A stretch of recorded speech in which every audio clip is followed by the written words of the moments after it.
देखो, सभी लोग पूछ रहे थे कि सर बताइए, जो सीयूटी का न्यू सिलेबस आया है उसके अकॉर्डिंग हमें मैथ में कौन कौन से टॉपिक नहीं पढ़ने हैं चैप्टर वाइज, है ना। वही बताने जा रहे हैं आज। लेकिन देखो, एक बात कहेंगे, भले हमारे चैप्टर से टॉपिक हट गया है और एनटी भी कह दी है कि ये टॉपिक हट गया है, लेकिन इसका कोई गारंटी नहीं है कि सवाल नहीं आएगा। अभी देखे होगे ना, एमपी बोर्ड में, यूपी बोर्ड में भी एग्ज़ाम हुआ था कि एनसीईआरटी सिलेबस आएगा। एनसीईआरटी से जो जो टॉपिक हट चुके हैं, बुक से वो टॉपिक हट गए एकदम, उस टॉपिक का सवाल आया 5 नंबर, 2 नंबर, 8 नंबर में, है ना। तो एनसीईआरटी मतलब कोई भरोसा नहीं है, वो हट गया तो भी वो बाहर से दे सकते हैं। फिर भी हम एक टाइम बता रहे हैं कि सबको सब पढ़ना है, और हम पूरे बोर्ड एग्ज़ाम के टाइम सबको पढ़ाएं, है ना। हर एक बैच में हम पूरा सिलेबस कंप्लीट करवाएं और हर एक टॉपिक को पढ़ाएं। हम बोले ठीक है, एक टॉपिक, 2 टॉपिक कट गया है, कोई बात नहीं है, हम लोग 1 लेक्चर, 2 लेक्चर उसको एक्स्ट्रा लेके पढ़ लेंगे, वो ख़राब नहीं होगा। अब जो मेरी बात माने हैं, उसको पढ़े हैं, उसको रिवाइज किए हैं, एग्ज़ाम दिए, उनका 100 में 100, 100 में 98, 95 आ रहा है ना। जिनको लगा नहीं सर जी नहीं पढ़ेंगे, हटाइए, दिक्कत है। और हम एग्ज़ाम के अंतिम दिन वाले तक सबको कह गए, ठीक है अगर हट गया कोई बात नहीं है, लेकिन फिर भी एक बार देख के जाना कि जो हम पढ़ाए हैं उसका बेसिक तुम्हें पता हो। अगर बेसिक पता होगा, सवाल आएगा तो कर लोगे, है ना। तो वही चीज़ देखो यहाँ पर भी है, सिलेबस से हट गया है, हम बता दे रहे हैं कौन कौन सा टॉपिक हट गया, लेकिन हाँ, हम पूरा तैयारी करवाएंगे, हम हर एक टॉपिक को बताएंगे, हर एक टॉपिक को समझाएंगे। क्या होगा, 4 दिन 5 दिन एक्स्ट्रा लगेगा, लेकिन इतना तो कॉन्फिडेंस रहेगा ना हीरो अंदर कि जितना सब पढ़े हैं उतना हम भी पढ़े हैं। अगर उसमें से आएगा, अगर सब करेंगे तो हम भी करेंगे और सबसे आगे करेंगे, लेकिन जो कोई नहीं पढ़ा होगा उसको भी हम पढ़ेंगे एक्स्ट्रा, कि अगर एक्स्ट्रा बाई चांस अगर 2 क्वेश्चन 3 क्वेश्चन भी आ जाएगा तो हम मुंह नहीं बनाएंगे, हम पूरा क्वेश्चन करके आएंगे। ये चीज़, तो इस बात को समझना, है ना। 2 लेक्चर 3 लेक्चर में कुछ होने वाला नहीं है, हम उसको पढ़ के समझ लेंगे। फिर भी हम बता रहे हैं, सभी उसको नोट कर लो और इसका स्क्रीनशॉट लेके रख लो। थोड़ा कम टाइम देना है इस पर, लेकिन देना सभी लोग, क्लियर। बताएंगे कैसे देना है टाइम। देखो, सबसे पहले अगर बात करेंगे सर जी, जो हमारी बुक है, जो हम लोग की एनसीईआरटी की बुक है, उसमें देखो 2 पार्ट है, ठीक है, ये 2 पार्ट है। अब पार्ट 1 में टोटल सर जी 6 चैप्टर है और पार्ट 2 में ये 7 चैप्टर है। अब बोलो सर जी क्या एनसीईआरटी इनफ है? हाँ भैया, एनसीईआरटी इनफ है।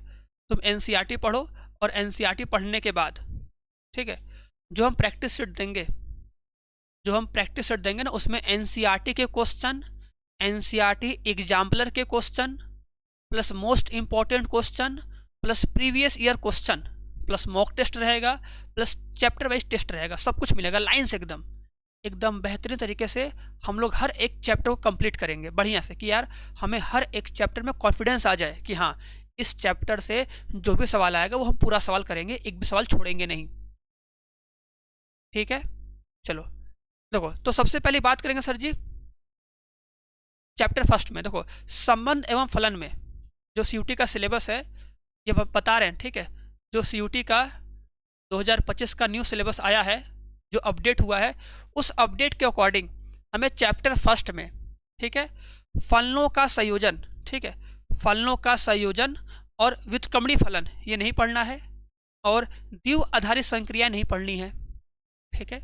और चैप्टर 2 में हमें प्रतिलोम त्रिकोणमितीय फलनों के गुणधर्म को नहीं पढ़ना है, क्लियर। और अगर बात करेंगे चैप्टर 3 4 में, तो चैप्टर 3 में पूरा का पूरा पढ़ना है, चैप्टर 4 में पूरा का पूरा पढ़ना है। अब बात बताओ, एनसीईआरटी में तो चैप्टर 4 में सारणिकों के गुणधर्म हट गया है, लेकिन प्रीवियस में दे दिया है, तो कोई भरोसा नहीं है क्या करेगा, क्या लेना। फिर भी देखते रहो। चैप्टर 3 में, चैप्टर 4 में कुछ नहीं कटा है, क्लियर। बात करें चैप्टर 5 में, तो चैप्टर 5 में ये मध्यमान का प्रमेय और रोले का प्रमेय, रोले का प्रमेय ये हट गया, ठीक है, ये हमको नहीं पढ़ना है, ठीक है। बात समझ में आई। और इसको पढ़ने में लगता है मात्र 10 मिनट, पढ़ के हटा देंगे हम, डरना नहीं, हमको सब करना है। चलो, अवकलज के अनुप्रयोग में देखो, हमको ये स्पर्श रेखा और अभिलंब का समीकरण नहीं पढ़ना है, बढ़िया से और देखो ये था नहीं, लेकिन बोर्ड एग्जाम में देख रहे हो ना, बोर्ड एग्जाम में इस चैप्टर से, यूपी बोर्ड में इस टॉपिक से एक पेपर में आया क्वेश्चन 12 नंबर का, एक आया 5 नंबर 2 ठो, फिर आया एक आया 2 नंबर का, किसी में ऑब्जेक्टिव में आया 1 नंबर का, सब्जेक्टिव में आया 2 नंबर का, जबकि नहीं था सिलेबस में, लेकिन आया था एग्जाम में। भाई अगर पेपर बनाने वाले पेपर बनाए होंगे तो उनको पता नहीं होगा कि यार बोर्ड एग्जाम का पेपर है कि नहीं, सिलेबस में नहीं ये चीज़, हम क्यों दे रहे हैं पेपर में ये। वो चाहते हैं कि भैया जो एक्स्ट्रा पढ़ेगा वही आगे बढ़ेगा, क्योंकि बड़े बड़े कोचिंगों में ये सब एक्स्ट्रा चीज़ें बताई जाती हैं, जिससे कि उनके यहाँ पढ़ने वाले बच्चे बढ़िया स्कोर करें। और जो नहीं पढ़ पाते हैं, नहीं कर पाते हैं, वो छोटा मोटा पढ़ेंगे, अपना सिलेबस कंप्लीट करेंगे, बस हो जाएगा मस्त कि भैया हम तो मेरा सिलेबस कंप्लीट हो गया मेरा, है ना। तो इस बात का ध्यान देना। चलो, और ये सन्निकटन मान, ये भी नहीं है, तो ये भी नहीं पढ़ना है। क्लियर।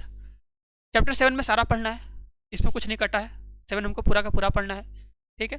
और बात करें 8 में, तो 8 में 2 वक्रों के मध्यवर्ती क्षेत्र का क्षेत्रफल, ये नहीं पढ़ना है, ठीक है। अब देखो ये भी हटा है, लेकिन बोर्ड एग्जाम में ये भी आया था, इससे भी सवाल आया था 5 नंबर का, और यहाँ पर भी चांस है कि आ जाए, कुछ गारंटी नहीं है, ये बात जान लेना। एनटीए का कोई भरोसा नहीं है, हम बार बार कह रहे हैं, याद रखना, बट अपने सहूलियत के लिए जान लो कि हाँ कौन कौन सा टॉपिक कटा है। चलो, चैप्टर 9 में तो भैया पूरा का पूरा पढ़ना है, कोई दिक्कत नहीं है, ठीक है। चैप्टर 10 में सदिश बीजगणित में क्या पढ़ना है, सदिशों के प्रकार पढ़ना है, योगफल पढ़ना है, इसका सदिश गुणन पढ़ना है, हाँ ये पढ़ना है, सब पढ़ना है, ठीक है। 2 सदिशों का 2 सदिशों का गुणनफल, हाँ ठीक है, ये पढ़ना है, ठीक है। इसमें आता है सदिश, क्या नहीं पढ़ना है इसमें ना, नोट कर लो इसमें क्या पढ़ना नहीं है। इसमें तो कोई नहीं पढ़ना है, रेखा पर प्रक्षेप, है ना, एक सदिश का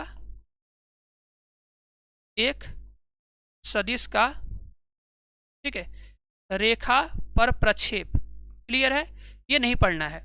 और क्या नहीं पढ़ना है, एक और टॉपिक नहीं पढ़ना है, उस टॉपिक का नाम है अदिश त्रिगुणन, ठीक है, अदिश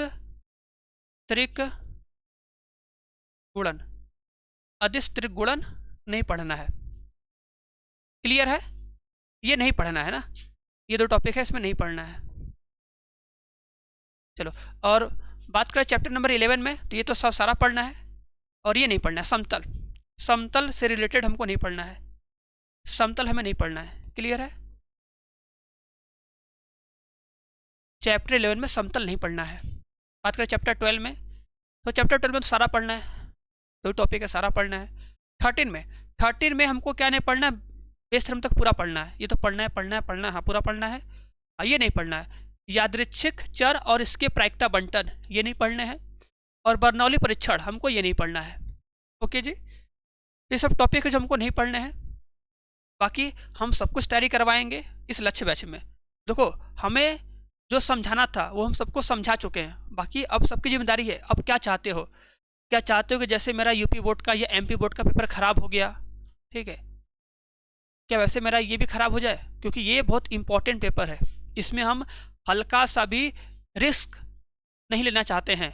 तो जो 1 टॉपिक 2 टॉपिक कटा है उसको हम पढ़ लेंगे, कोई दिक्कत नहीं, क्लास करेंगे, जहाँ 1 घंटे पढ़ना वहाँ 1 घंटे 15 मिनट पढ़ लेना, कुछ होगा उससे, बताओ। अच्छा, हम ये कहते हैं जब क्लास ले रहे हैं, अगर क्लास में हम 1 घंटे पढ़ाते हैं डेली, तो 1 घंटे 15 मिनट या 20 मिनट पढ़ेंगे एक दिन, हो जाएगा, हमको उसका बेसिक कॉन्सेप्ट, उस पर सवाल आ जाएंगे, बस बात ख़त्म। अगर एग्जाम में आएगा तो मज़ा ही मज़ा है, नहीं आएगा तो और मज़ा है कि नहीं, मानते हो बात को ना। तो बस अच्छा करना है तो अच्छा पढ़ना होगा, और हमें सबसे ज़्यादा पढ़ना होगा और सबसे अच्छा पढ़ना होगा, और वो हम बढ़ाएंगे इस लक्ष्य बैच में। इस लक्ष्य बैच में तुम्हें हर एक चैप्टर का चैप्टर वाइज एनसीईआरटी क्वेश्चन, उसके एग्जाम्पल के क्वेश्चन, ठीक है, प्रैक्टिस सेट, बढ़िया से टेस्ट, सब कुछ मिलेगा। और एक से बढ़कर एक बढ़ाएंगे शॉर्ट ट्रिक, जिससे कि हम लोग चीज़ों को बहुत आसानी से बहुत फास्ट कर पाएँ, क्योंकि ये बोर्ड एग्जाम है, ये बोर्ड एग्जाम नहीं है, इसमें क्या करना है, हमको बस आंसर लाना है। अब तुम आंसर कैसे भी लाओ, बस आंसर सही आना चाहिए। जो कॉन्सेप्ट सीखे हो उस कॉन्सेप्ट को सीख के बस आंसर सही लाओ, क्योंकि हमें 60 मिनट में 50 क्वेश्चन करने हैं और बहुत फास्ट करने हैं।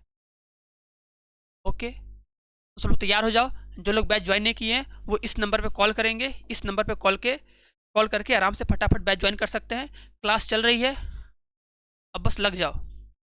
यही हमारे करियर का मेन पॉइंट है।